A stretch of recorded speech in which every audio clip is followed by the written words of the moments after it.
I'm Gorilla Monsoon. And I'm thankful that I'm not. Oh, you just can't help yourself, can you, huh? I don't help anyone. Huh. Unless they've got the cash. Yeah, I'm going to help you out the door if you don't stop. If you can fit through folks, it. Hey, I'm going to knock you out. Excuse me, but, is anyone going to introduce me, bro? All right. And this is Vince Russo. I thought it was the mailman. Huh. Why don't you be serious? Smells like one. Oh, what the frig, bro? All right, enough. Folks, coming up in just a short is a podcast hosted by two guys you've never heard of and probably never will. Monsoon knows a guy who knows a guy, if you know what I'm saying. I get it. Oh, will you stop? Folks, Chris and George or something, they do the Hot Tag Podcast, and here it is. What's going on, everybody? Welcome to the Hot Tag Wrestling Show. I am your host, Chris T. Francesco. Joining me, as always, is George the Animal Rogers. George, what's going on, man? How are you? Chris, I'm living. Thank God for that. That's all I got. I'm alive. I'm kicking. Yep. And so are my Celtics, by the way. That's right. Not going down without a fight. Nope, they are definitely not. I mean, Tatum lost that fight, but nonetheless, they're still not giving up. So good on them. Yeah, the rest of the team really stepped up, and I think I don't know if you watched the game at all. But there was a call during the game where Luke Cornett accidentally ended up busting one of the Knicks players in the eye. It was incidental contact. He was too close when he went, or the player was too close running into Cornett. As he put his arms up, he ran into his elbow. Cornett's 6'7", so it's that's gonna happen. But before that, Brunson had a pretty flagrant shot to the groin on Brown. It's and I told Kevin after it happened, I was like, I think that's just going to piss Jaylen Brown off. Probably. And it did. It definitely did. And it did. All right. So, we have a pretty fun show for you guys this week. As we noted on last week's show, Raw is unopposed this week on April 8th, 1996. There is no Monday Night Show, so it's just Monday Night Raw.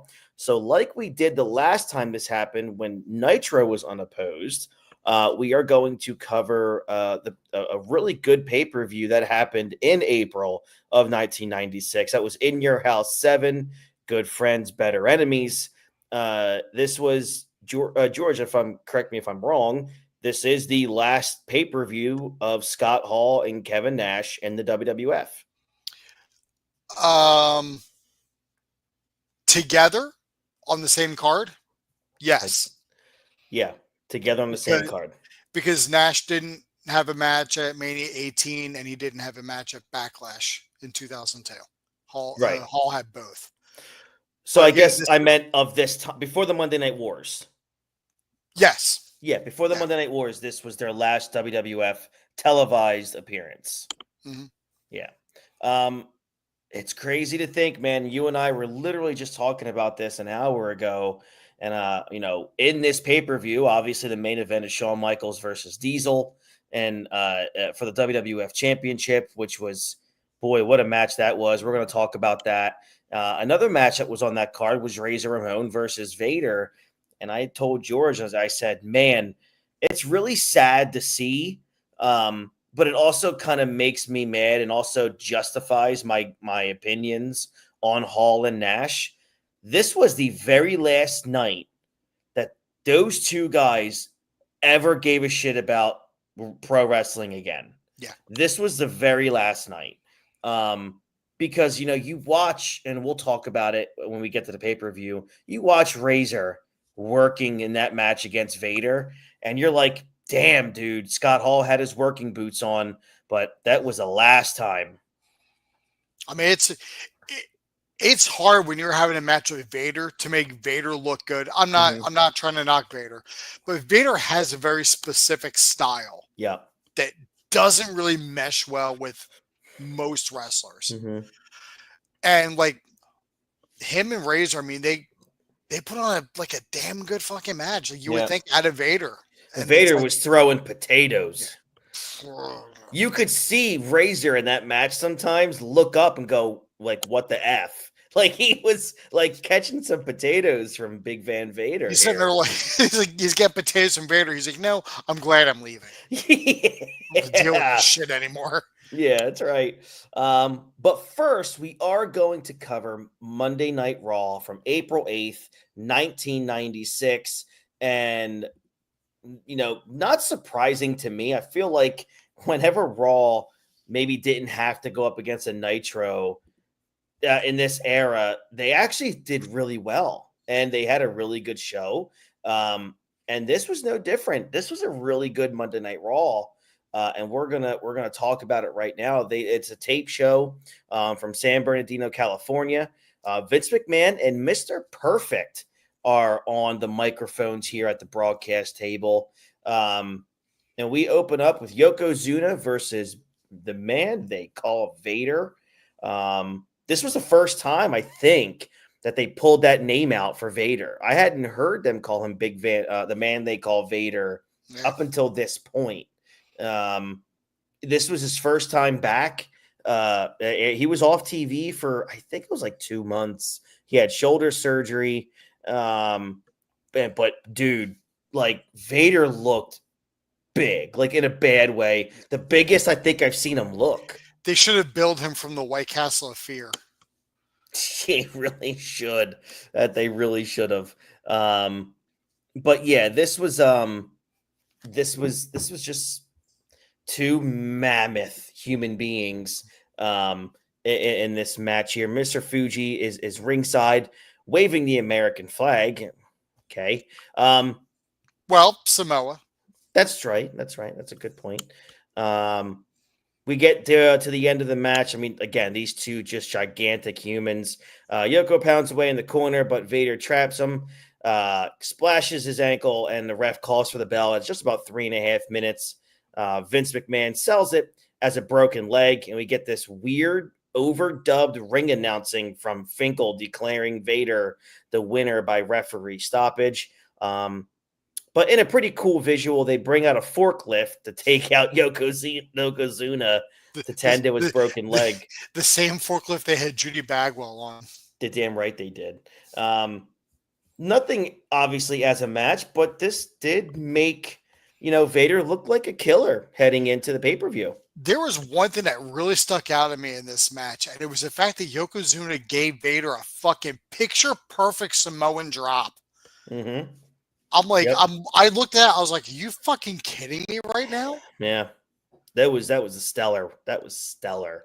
I'm surprised Vader even went along with that. He's like, no, I'm big. I don't leave the ground or some shit. I don't know. But it was wild. Like I looked at it, I was like, that should be the end right there. I agree. I'm fine. Okay. The Ultimate Warrior is here, makes his Raw debut, as always. It didn't change from the 1980s. He cuts a nonsensical promo that the crowd loved anyway. Goldust interrupts. He goes into some ramblings because he, wants to play superheroes with the Ultimate Warrior. Warrior's response: "What is this? And whatever you're into, I don't give a shit." In other words, everyone, for those who know, that's Jim a Hell, shoot, brother. in other words. If people who pay attention to who Jim Hellwig was, he was basically saying, gays don't make the world work. I'm out on this. That's basically what he's saying. He's like, this is a little too gay for me, as he says, glistening in body oil. Yeah. Warrior punks him out, sends him running to end the segment. This show just had, this segment had Vince Russo written all over it. Just wow. I will say though, Warrior looked pretty badass. So I always dug those jackets.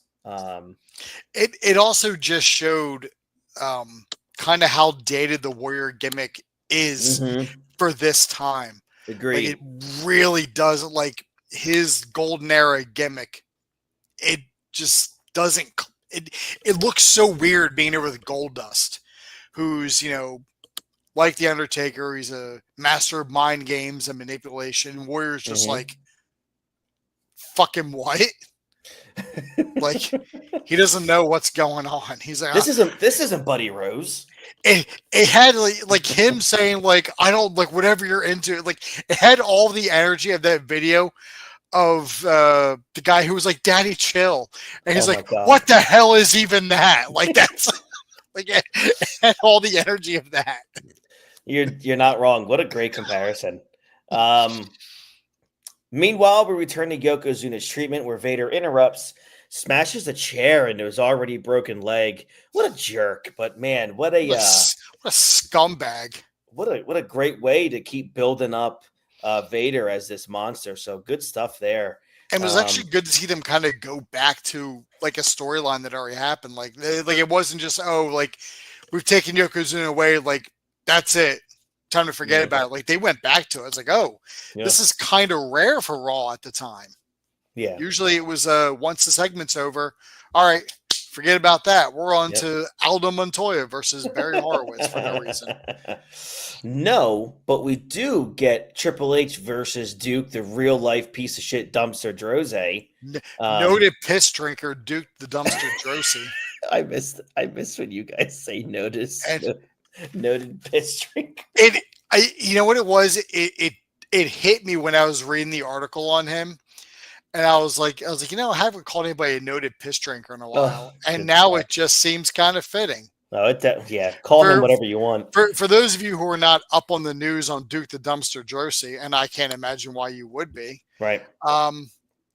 He was just found, or he was just arrested for child pornography. Mm-hmm. So he took his gimmick a little too close to the heart and became a real life dumpster. Yeah, he's a real scumbag piece of shit. Rot, don't ever get out. Agreed. Totally, 1000% agree. It's crazy that here in April of '96, Duke is still getting television time. Like he showed up. I was like, I didn't even know he was still with the company. Yeah. We get later on the match, we get the atomic drop into a spine buster that Drose follows up with a power slam. Triple H escapes the trash compactor and finishes with the pedigree. This match got 6.5 minutes on a 1-hour episode of Raw. I guess the trash compactor was just like a tilt-a-whirl side slam. Damn right it was. The only thing I'll say about this match is that you're noticing more and more how much better Triple H is getting. I mean, he's really improving. He gets better with each match. Yeah, like he's moving past that initial snob character and becoming more of a real, snotty little heel who can work. So I thought it was a pretty decent TV match for Triple H. I'm not going to give any credit to that piece of shit, Duke Dumpster Drose. Zero. As far as I'm concerned, Triple H went out there and wrestled air for 6 minutes and somehow got a win. Yeah. But we got a little Mark Marrow insert there too, where he said something. I don't know what. I don't know what either. Something about being Johnny B. Bad, and I don't know. Too cool for school. I don't know. Meanwhile, Yokozuna gets loaded into an ambulance, which leads us to the best quote of the night. Like Free Willy, notes Mr. Perfect. King. Good stuff, pal. And then we go back to, what probably would have been great for 1995 Monday Night Raw. We get an arm wrestling match between Ahmed Johnson and the British Bulldog. It's weird because this isn't the last arm wrestling match we're going to see on a Monday Night Raw. I know. So it's funny because I was looking at notes from this, and somebody I saw made a comment, and they said it's crazy. If anybody always likes to know how terrible Dave Meltzer was back in the day, the Observer reported on the tapings of this show and specifically listed Shane McMahon as the referee for this, but it was actually Jack Doan.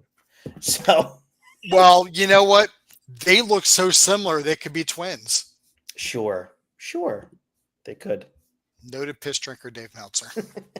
I actually probably would tend to believe that. Noted shit taker Dave Meltzer. He's the kind of guy who goes into the bathroom after Dean has blown it up and he's scooping out little turds like, ooh, here's a scoop, and then goes and prints it.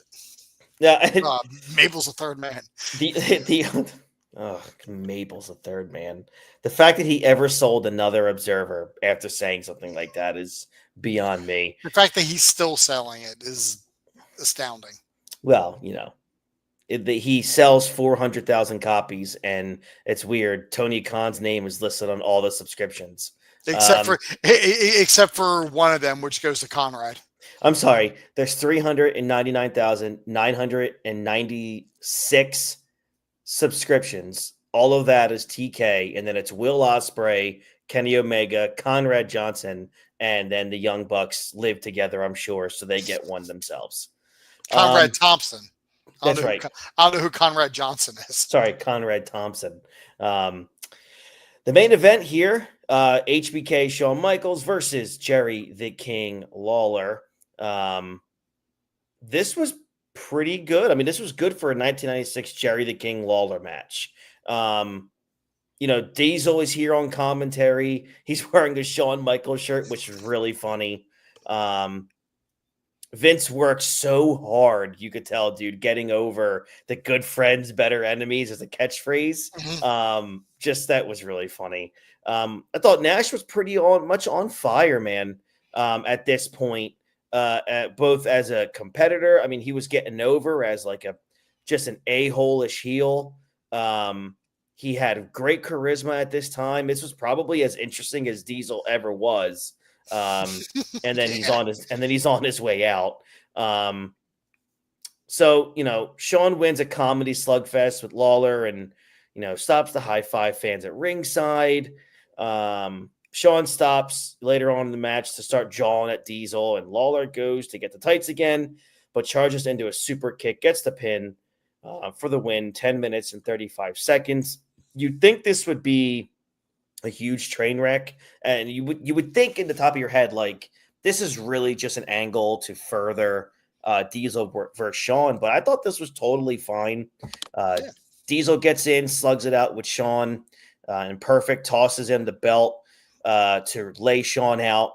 I love that Diesel made sure to take off his watch and sunglasses bore kicking Shawn's ass. I love that Perfect put them in his pocket. Yeah, me too. And then he was basically egging Diesel on the whole match too. He was like, "Oh, you're just gonna let him talk about you like that?" Exactly, very much so. That was because really to him, it's because in his mind, he's like, "Man, this is the greatest rib of all time." It really is. I thought this was one of the better episodes in a long time. 3 strong angles and some good wrestling. Make this a pretty solid thumbs up show. What says you? Yeah, this also was the start of Raw starting 3 minutes earlier to get that edge on Nitro. Yeah. We're going to start 3 minutes earlier, so it was 8:57 they started.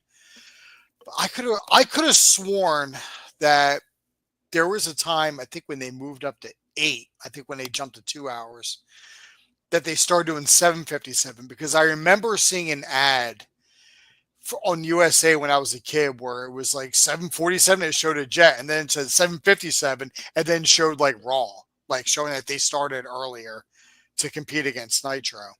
And this is the start of that. I very well could be a fever dream that's just embedded in my head and may not actually exist. But I definitely could have sworn I remembered seeing something like that after they went to 2 hours. Yeah, agree. Now, let me just say, even though he is a total piece of crap, but if we were talking about Duke the Dumpster Drose 6 weeks ago, can I just say that I think Duke was a good worker? How do you think he would have fared, George, if he had a better gimmick? He would have got lost in the sauce because Vince didn't know how to book guys like that. Vince never really knew how to book guys like that. When you look at tall guys like that who can move, they never really got higher than like the mid card, like barely even that. Look at guys similar to him to kind of follow suit. Kane notwithstanding, because he somehow was able to rise above that because the Kane gimmick was so over, he had no choice but to push him. Right. But like Test, Albert, like Sheamus for a bit was kind of stuck in the mid card. Like it was like Vince didn't know what to do with guys like this. Big Show. Like it was just like, I got a big guy and we'll just have him do like a few things. Like he had no idea what to do.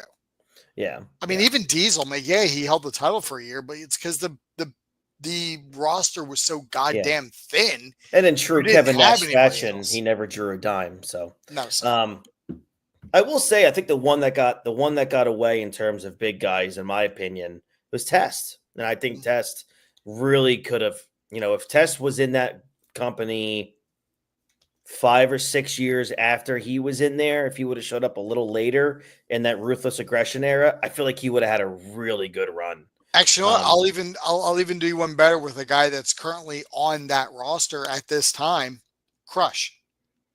God, he was a monster. Yeah, like Yeah. Crush could go, but he never got. I mean, he never even helped me. He never held a mid card title, but he never ascended. He was always just Crush, and just stuck in random groups. Like, oh, we'll put you with the Legion of Doom. You'll be by yourself, but no one's gonna give a shit because we don't know how to book you or push you. Then they threw him in the Nation of Domination. Then they had him in the Disciples of Apocalypse. Mm-hmm. And then he goes to WCW. I mean, he just becomes Brian Adams. Yeah. And he gets lumped in with the NWO. And then he ends up having that successful tag team with Brian Clark when he become Chronic with Wrath, Adam Bomb. And they were a damn good tag team. But Agreed. I feel like nobody knew how to book guys like this. Because like they were big, but like you couldn't put a microphone in front of Duke Drosy. He's not going to talk. Test was awful on the stick. Plus, Test never recovered after The Rock buried his ass on SmackDown. Agreed. When The Rock like went after him and did like the 12 Days of Christmas, making fun of Test for a match they had. God, he's so good. He never recovered from that. Like no, he didn't. No. Mm-mm. Thanks, Dwayne. Yeah, way to go. Keep ruining things even back then. Piece of shit. I hear Dean right now. Hey, come on, guys. Hey, come on, guys. Come on. Or you could pull a modern me with your show. The disrespect of that man. The disrespect. All right, so let's move on to our pay-per-view coverage. We're going to In Your House 7, Good Friends, Better Enemies from April 28th, 1996. Yes, you're skipping a couple weeks. Not a big deal. You don't miss anything. We're just rolling right into this pay-per-view. So let's go with it. Here we go. Like I said, April 28th, 1996. We are live from Omaha, Nebraska, the heartland of America, drawing just under 10,000 people and a 0.65 buy rate. Not the worst buy rate for an In Your House show. So I'm sure that was kind of appealing to Vince McMahon to see that an In Your House did a 0.65 buy rate. What I'm pretty certain of, I'm sure this got an okay buy rate because, look, people were reading those scum sheets back in 1996, and a lot of smart fans, they kind of knew that this was it for Diesel and Razor on pay-per-view. So I'm wondering if that played into it. This was HBK's first title defense on a pay-per-view. That could have also played into it. But this is a pay-per-view with no Brett, obviously, and no Undertaker. He had a dark match, though. He did. Against Mankind. I mean, how do you not put that on TV? Well, because Vince McMahon wanted British Bulldog and Jake Roberts on the show. That's why. I mean, I guess they also got to build Taker and Mankind also because they're building towards that SummerSlam program that they're going to have in '96. So I get it. I get it to a point. I was thinking about something earlier before we jump right into this. I had just thought about this and I wanted to bring it up to you. Okay. I was on Twitter. Why was I on Twitter? I don't even know. I ask myself that every day. Yeah, like why? Why did I even open this piece of shit fucking toxic thing? But it was one of the dirt pages posted thing was like Charlotte came out on SmackDown and she cut a promo. Yeah, and it was a whatever. It didn't matter in the grand scheme. But like she came out in the promo and said that her and Tiffany Stratton had the best match, or had the greatest women's match in WrestleMania history. Mm-hmm. We all know it wasn't, but like the dirt, they roll with it, and then I see people commenting on it, and they're like, "Oh, like no way, unbelievable!" And I'm thinking about it, and I'm like, "Is believing the dirt sheets the new kayfabe?" Yeah, I think so. I think you're spot on with that. Like we all we've all seen behind the curtain now. We know like the gimmicks. We know people are friends or whatever backstage. Like we know all of that. So now is the next step in the evolution just the dirt sheets taking something out of a promo and rolling with it like it's news and getting the fan base worked up? Because I even saw that, and then I comment on it. I'm like, heels lie, you're welcome. Like, because people are like, oh, like that wasn't even the best women's match of the night. It's like, all right, you're getting worked. Yes. It's working. You're getting worked and you don't even know it. Exactly. Because I was watching people get angry over it. I'm like, and I'm sitting there, I'm like, you guys are missing the point. She's a heel. She said that to get heat. She knows the match wasn't good. But she's Charlotte. She's the queen. Yep. She's going to say whatever match she has is the best because that's where her gimmick is. Yeah. Ric Flair was saying the same thing. He was had the greatest, this, that, and the other. We would know it's not, but it gets people worked up. And since we know the people in the crowd are in on what's going on behind the scenes, let's get the dirt sheets anyway, and they're going to take it and run with it. So now believing anything these guys are saying, I think it was like WrestleOps or something that put it up. It's like, they didn't even put up as if they were doing like SmackDown results. Right. They just put up like it was news. Right. Like, oh, Charlotte says this. And then there was another one. I saw where it was clickbait, but I already knew what it was because I had seen something similar to it. It was like, oh, WWE star says that CM Punk cried his way into the main event. And then all the comments like, oh, of course CM Punk's like, he's such a crybaby. It's like, but then when you read the article, it was said by Dominic Mysterio. Heel. Yep. Doing his job. The best heel in the business. He did his job. You fuck faces are falling for it. Congratulations. Kayfabe is still alive. It's just a different version now. Yeah. And they know how to play it now too. Because they use the dirt sheets and they use, retarded fans who live and die with those dirt sheets that believe it as fact. Conrad. But they all believe that stuff as fact. And the WWE goes, oh my God, I'm just going to use this and I am going to make them look so dumb. It's great. It's great. And Dominic Mysterio did it to a T. Like Dom is, I'm going to say this. I don't know if this is a hot take or if it's not a hot take. He's the fucking best heel in the business right now. The dude stays in character. Yeah, he's probably the best in the business right now. 100% of the time. Yeah. It's insane. It's like he's only 27 years old. Yeah. He still has, if he stays healthy, shit, look at Ray. Ray's in his 50s, he's still fucking going. Yeah, if Dom stays healthy 20 years. He very well could do the same thing. Yeah. But it's great. He just worked it and people ran. It was TJ. It was a John report. It was TJR Wrestling, which he doesn't own his website. He actually said that in one of the posts. Oh, he doesn't. Because people were bitching at him for posting clickbait, and he's like, I have no control over the website. I sold it a while ago. Wow. Who to who? I don't know. Probably one of them fucking scammers or something. But anything that can't impose himself, that's him, on his Facebook. But the TJR Wrestling, he says he doesn't run that. He doesn't run that page. And he doesn't run the Facebook page for it either. Oh, that sucks. I had no idea. Yeah, I kind of figured it. I kind of figured something was up because usually when he would post something, he would just tell you right there in the post, not make you click a link and get a bump or something. But because I'm looking at that, I'm like, that's weird. But then look at the comments on it. I'm like, you guys are I don't know if it's just something because of everything that we know from backstage from when Punk was in AEW that's just kind of leaking over because people still refuse to believe anything to the contrary, even though all the evidence has been right in our face the entire time that Punk was basically innocent and all of that. We've seen the footage, but it's are they still hanging on to that? Or is it just, I knew he'd cry and get his way into the main event. It's really? Yeah.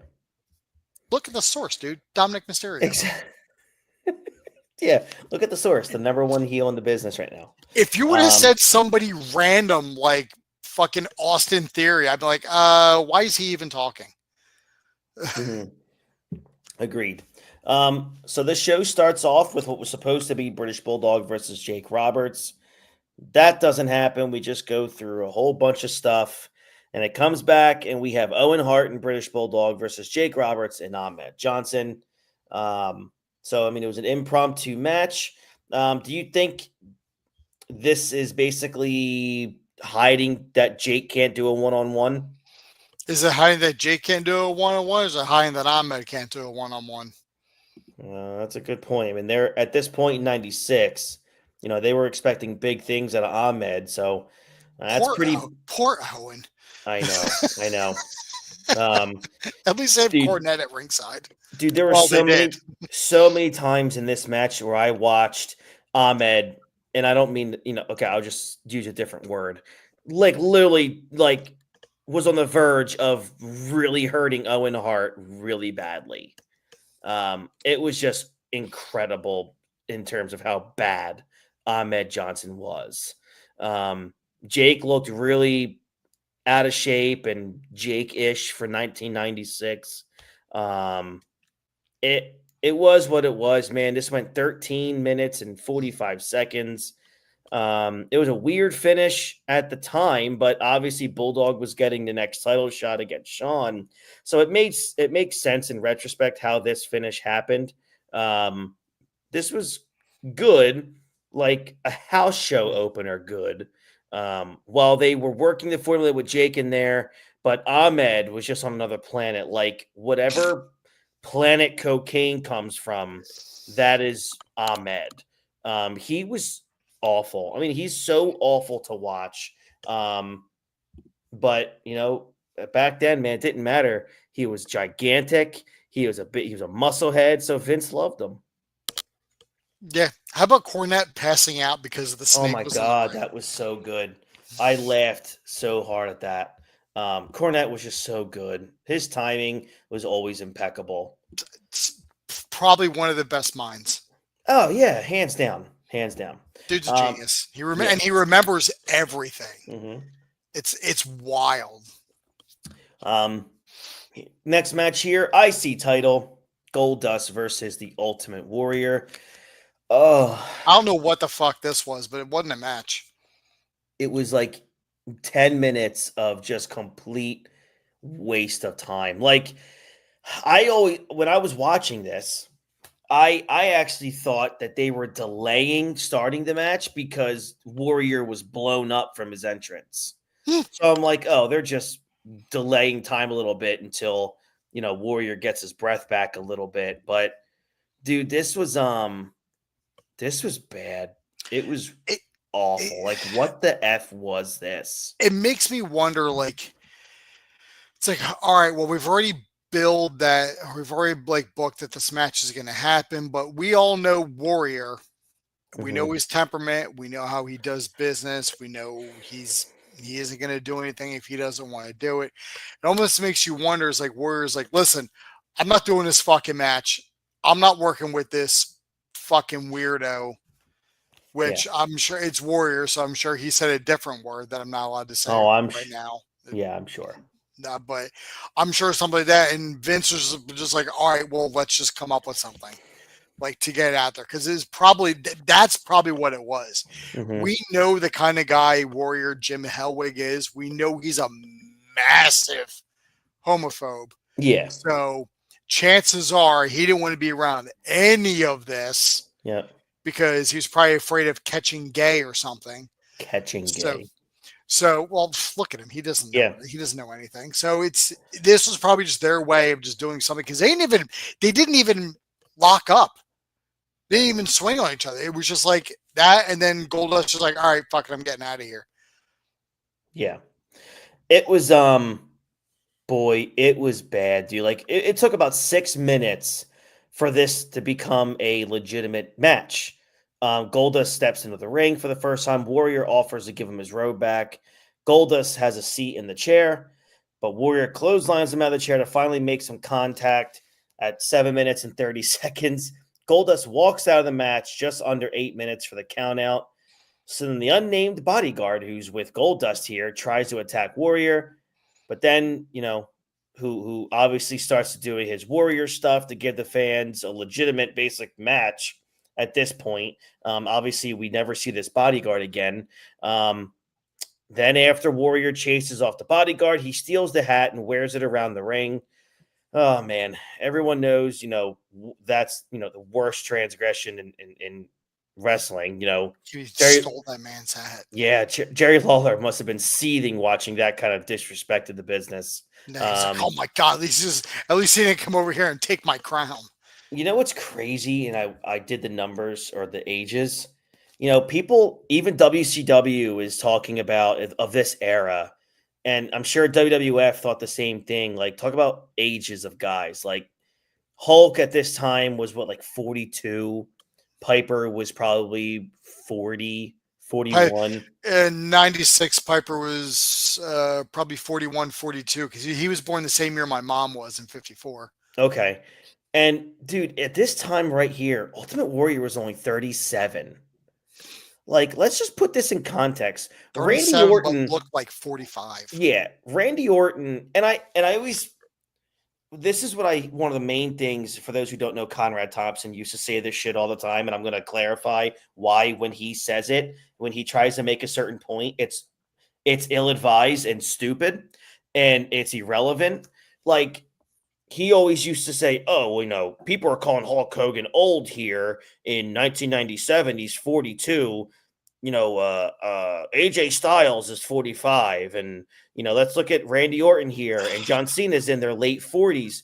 Dude, let me just remind everyone, the reason why AJ Styles can still go at 46 is because he spent 10 years not working 300 days a year. Like, he didn't have to travel the roads. Like, Hulk Hogan, regardless of what we think of him, was wrestling 310 matches a year. Ric Flair was traveling 300 days a year for 20 years. Hogan did the same thing. Austin did it. Macho did it. So when these guys are 43, their bodies are 55. So there's a difference when we're talking about Warrior at 30, or we're talking about Hogan at 43 and AJ Styles at 46, or John Cena, or Randy Orton at 46. It's just a different athlete. Dudes take care of their bodies now. That's just no one's drinking like a quart of whiskey and taking a fucking handful of pills, right? To fucking get through anymore. People are taking care of themselves, exactly. And the business is a little better for them on the wear. Especially nowadays, like in WWE, that the house shows have been cut down drastically. Holidays, they have time off. They can spend time with their families, this side and the other. Plus, it's a different era now. Like it used to be, and we saw the same thing in regular sports. Like once you hit 30, it's like, all right, you're basically done. Like you're out. And then that's not just wrestling. It was like football is the same way. Like it ingrained our mind. Oh, you hit 31. Oh, you're already thinking about retirement soon, right? But it's a different time now. Like everyone's taking better care of themselves. Guys who are spending more times on the indies, by the time they get to the big leagues, into AEW or WWE or TNA, they're in their late 30s, early 40s. Like someone like Damian Priest. Damian Priest is what, like 41, 42 right now? Yeah. With it. Yep. LA Knight, I think, just turned 40. Cody is going to be 40 in the summer.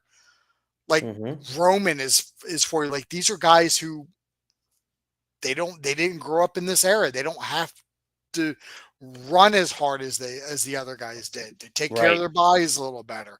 They're not drinking and smoking and partying every night. Yeah. Not to mention there's repercussions for that shit now too. Yep. You show up to the arena blitzed out of your mind.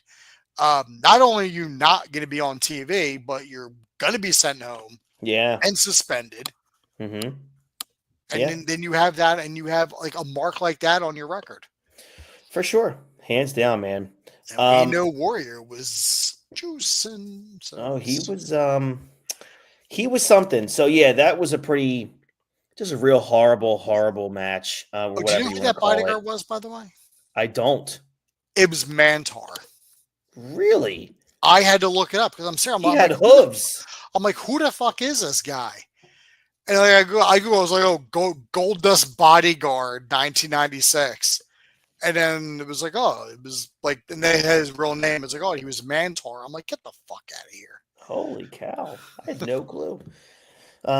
He was never seen from again in WWE after this. He was not. Meanwhile, in the back, the Bulldog is trying to get into Sean's dressing room and won't take no for an answer. Obviously, he doesn't get in there. Next match here is what we were talking about in the top of the show: Vader versus Razor Ramon. This match goes 15 minutes. It ends. Vader slams Razor again here near the corner of the ring. Goes up the corner of the ring. He goes up for a Vader salt. Goes to the top rope. Vader brings him down with an electric chair. They're sure doing, a hell of a job putting this guy over before he leaves for WCW. That's for damn sure. Another try at the Razor's Edge, but Vader backdrops out of it. He sits on Razor and gets the pin. I have no idea why they let Razor have so much offense here. It was a hell of a match to go out on and retire the character, I thought. I was really surprised with the amount of offense. But then again, I look at it like, God, Vader he was about 100 pounds overweight here. He was thrown potato after potato. He wasn't moving that well. Razor was working his ass off for Vader. It was I think it got 3 stars in the Observer. I'm not gonna come remotely close to that. I give it 1 star, and that's strictly because Razor was really good. Really good.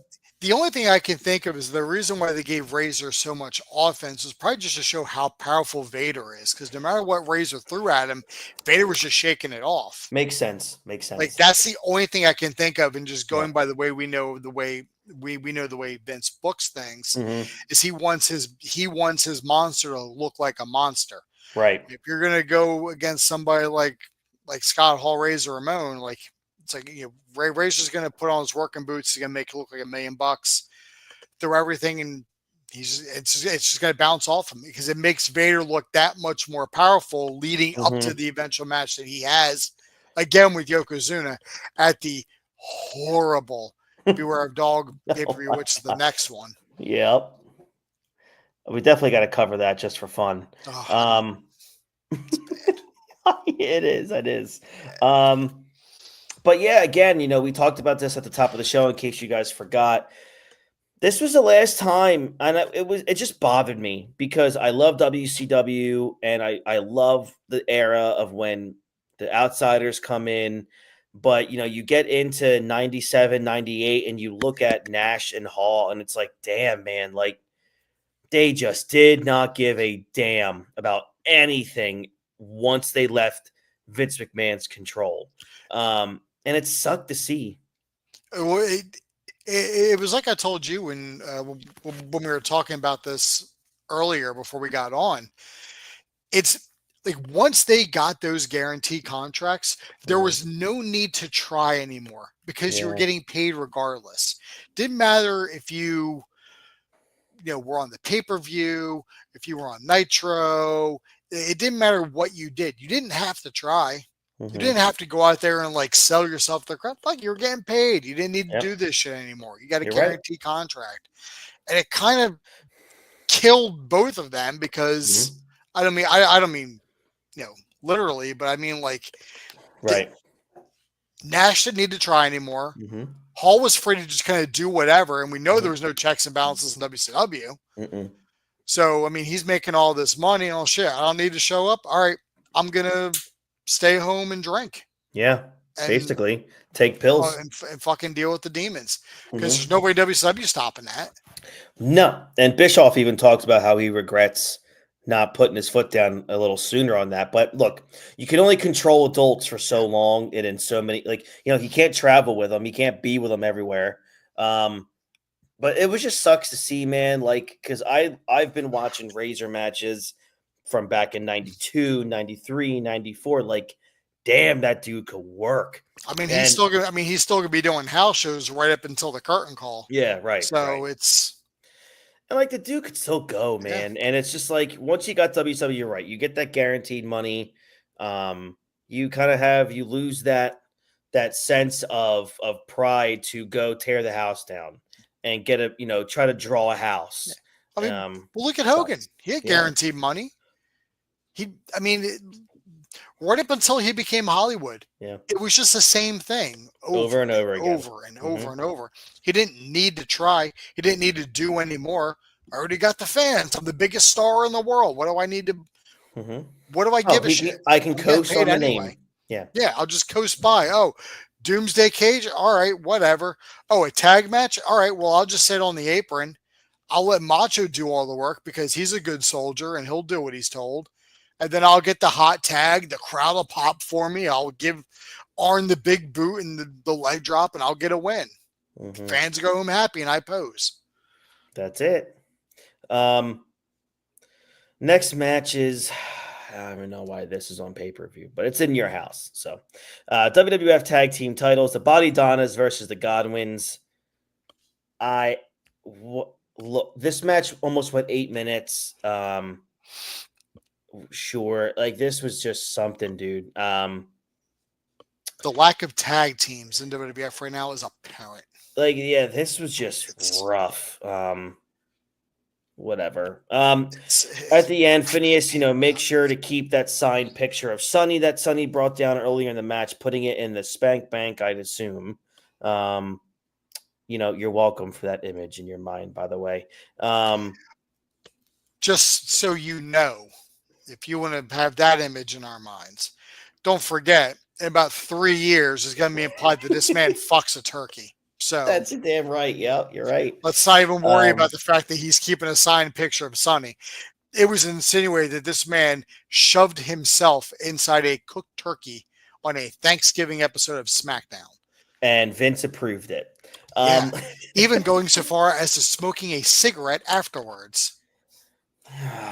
Well, meanwhile, Mark Marrow is talking with Doc Hendricks about finally getting this chance at Triple H next month. This is not a good promo. I don't know if he's trying to be serious. I mean, what's going on here, George, with Mark Marrow? What's he trying to convey? As I've said many times, and as I'm going to say it many more times, right up until we hit 98, and then he's gone. Vince had no idea what to do with Mark Marrow. No clue. No clue. Go out there and talk, Mark. It was one of those signings where it was like, well, we got one from WCW. Yeah. That's all it was. But meanwhile, send in a copy of your cable bill and get a free 5-minute long distance phone card. Wow, 5 whole minutes. Oh my God, 5 minutes. Wait a minute. Back in the day when a long distance phone call was a high ticket purchase. How dare you? It's like, hey, do you mind if I use your phone? Is it local? Yeah, it was. Yeah. Yep. It's kind of hilarious because it's like how concerned, and I remember it, dude. I remember my dad, like, with these kinds of things, like how concerned people were with this stuff in the 90s. And like now you pay a cell phone plan and like I can call anybody in the world for an unlimited amount of time. I mean, like we're in 96, it's all, we'll give you a credit on a long distance call. It's 1-800 collect commercials, 1-800 call ATT 10-10-220, 10-10-321, 10-321. Like it's amazing how rich some of those companies got from this. We get to the main event here, which is I gave it 5 stars. WWF title, no holds barred. The Heartbreak Kid Shawn Michaels coming in as a champ versus Big Daddy Cool Diesel. Dude, this match was just, awesome. Credit to both guys, but we're both super marks for Shawn. He is as untouchable in 1996 as anyone of any era ever, dude, with that in-ring work. Was he not? Untouchable. There's no one even close. Yeah.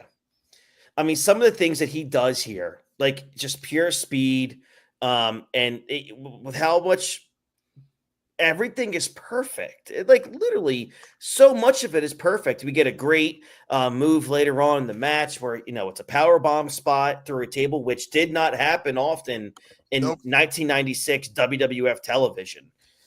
So we get that. Later on, Mad Dog Vachon's prosthetic leg gets used. We have a lot of things happening in this match, man.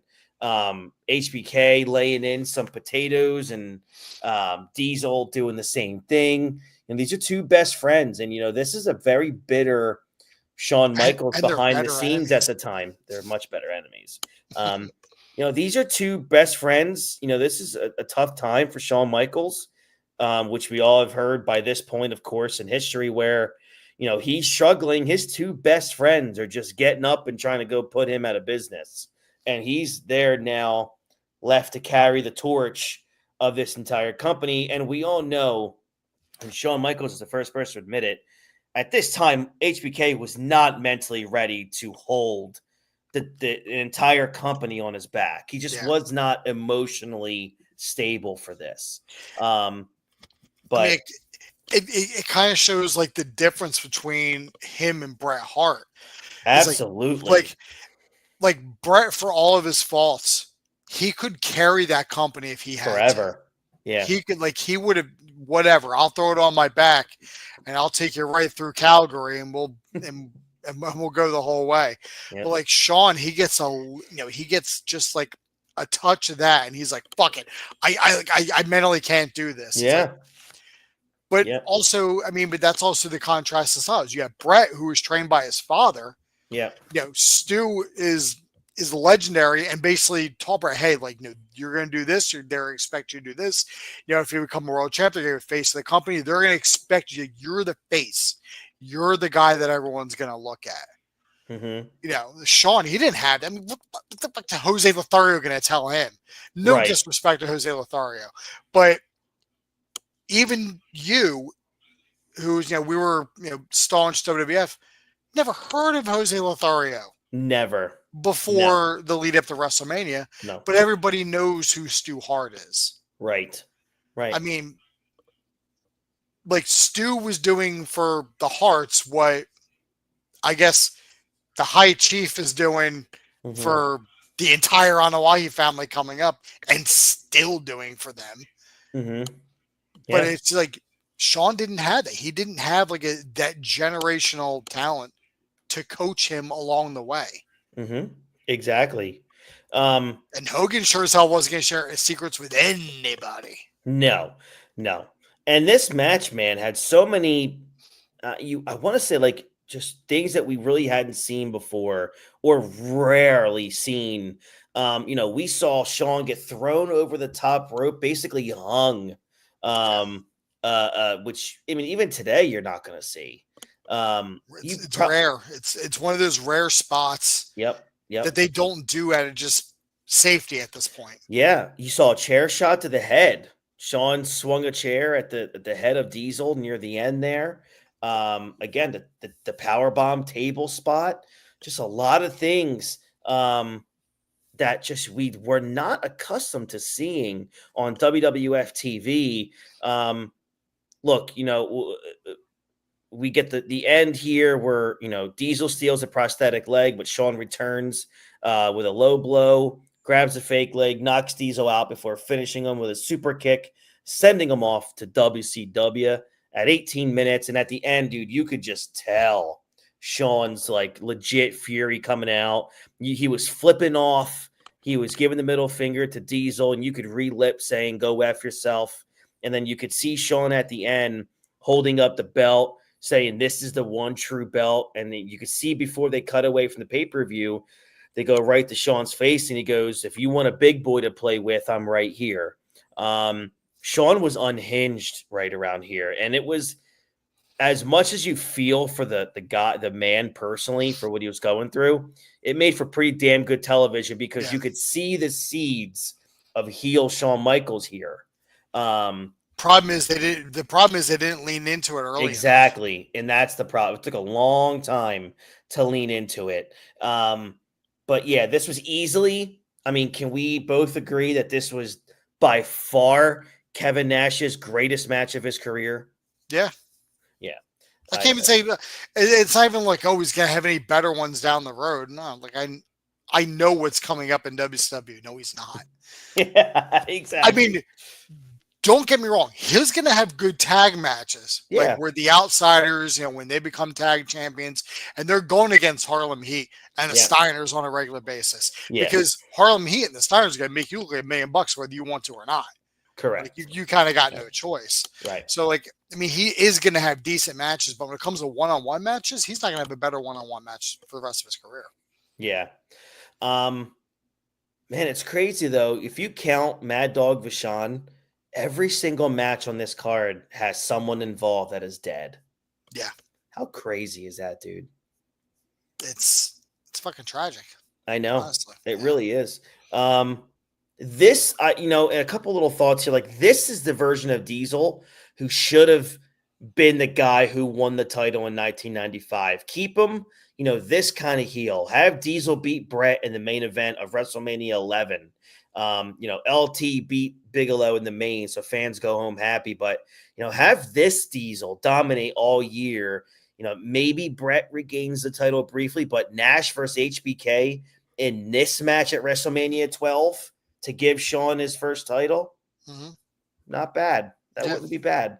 In hindsight, again, the Diesel HBK match might have been a better WrestleMania main event. The Iron Man match, like you and I both said, was fine, but it didn't need to happen that way at WrestleMania 12. The Iron Man match, and we talked about it during the review. It's looked back on, I guess, just because of the people that are in it. Because it's weird. I know what I'm trying to say is like in 2025, we know the legacy of Shawn, we know the legacy of Brett. So when you see Iron Man match, Brett and Shawn, I mean, there are people who haven't seen it who say, "Oh, this match is great," but it's like, no, like go back and watch it. Yeah, like it's good, but you expect more out of Brett and Shawn. Agreed. Yeah, if the Iron Man match happened, once again, suspending disbelief, if this and if everything didn't go the way it went, if this Iron Man match happens in say 1998, that's a completely different match. Yeah. I agree. I totally agree with you, dude. That's if Brett doesn't get a WCW and Shawn doesn't break his back.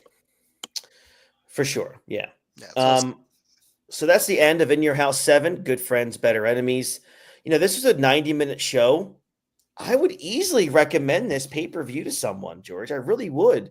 If somebody wants a 1996 WWF pay-per-view, I think I'd recommend this show. If you want to see what 96 WWF was all about, this is the show to watch. I think you're right. Without having Brett and Taker, this encapsulates exactly what 1996 WWF was. But yeah, I thought it was a pretty good show. Out of 10, what do you give it? I mean, I'm really just grading it off of the Razor and Vader and Shawn and Diesel match. I'm gonna give it a 7 because that's where I'm at. Because this match was so good, but the rest of the card was terrible. Yeah. I mean, I'm gonna give it a 7. Again, for an hour and a half pay-per-view, if this was an hour and a half Monday Night Raw, I'd say not bad. Yeah. So, I'm going to give it a 7. I'm right around that mark. So yeah, we agree on that. All right. That's it for this week's Hot Tag Wrestling Show. Thank you guys very much. If you're watching on YouTube, like this video, subscribe to the channel, and ring that bell for notifications. George, I know, our good buddy Dean is returning home from a little vacay tonight or tomorrow after he's done just ripping apart airports. But I mean, what he's doing at that airport in Atlanta is probably similar to what Sherman did to Atlanta during the Civil War. So it's what's coming up on your guys' show? Well, we have our 5-year anniversary show coming up next week, which is insane that we've been doing the Multiverse Movie Podcast for 5 years now. It's crazy, man. I mean, 5 years ago, the world was a different place. Oh, it was. We were all locked down with COVID. We couldn't go anywhere. So we said, fuck it. Can't go anywhere. Let's just do a podcast. Bro, can you believe that was 5 years ago? COVID. I mean, I got another comparison for you that I'm not going to say on air. I'll tell you after we end the live stream. But it's so wild, like the passage of time, and like this is our 5th year anniversary, so we're doing and we always like to do something big when it comes to these anniversary shows. Our 5-year anniversary show, we did ET, which is an all-time classic. Yep. I don't care who the hell you are, what you like, whatever you don't. It's a classic regardless. Mm-hmm. And for the 5th anniversary, we're doing a movie that we've wanted to do, but we couldn't because of the sequel. We had to do the first one first, which we did last year. So this year, 5th anniversary, we're doing another stellar movie, Terminator 2: Judgment Day. The best of the best. A favorite of mine. Probably in my top 20 all-time favorite movies. Yeah. It's not in my top 10, but it's definitely in my top 20. I fucking love this movie, especially the version I have. I have the director's special edition, which has scenes that were cut out of the original theatrical cut, put in that actually make the movie better. So think about how good Terminator 2 is, like for the regular version. Mm-hmm. The version I have has scenes thrown in that make the movie fucking better. Like including a scene where Sarah has a dream that Kyle Reese comes and talks to her while she's in the mental institution in the beginning. Oh, I gotta see that. And like because of that dream she has with Kyle Reese, that's what like gets her to where I gotta break out of this place. That's wild, man. Well, looking forward to that. So when does that drop? That we're recording that next week. So that'll next come out week. next week. Okay. All right. Sounds good. All right, guys. Thank you very much. Next week, we will be back with our regularly scheduled program of Monday Night Raw versus Monday Nitro.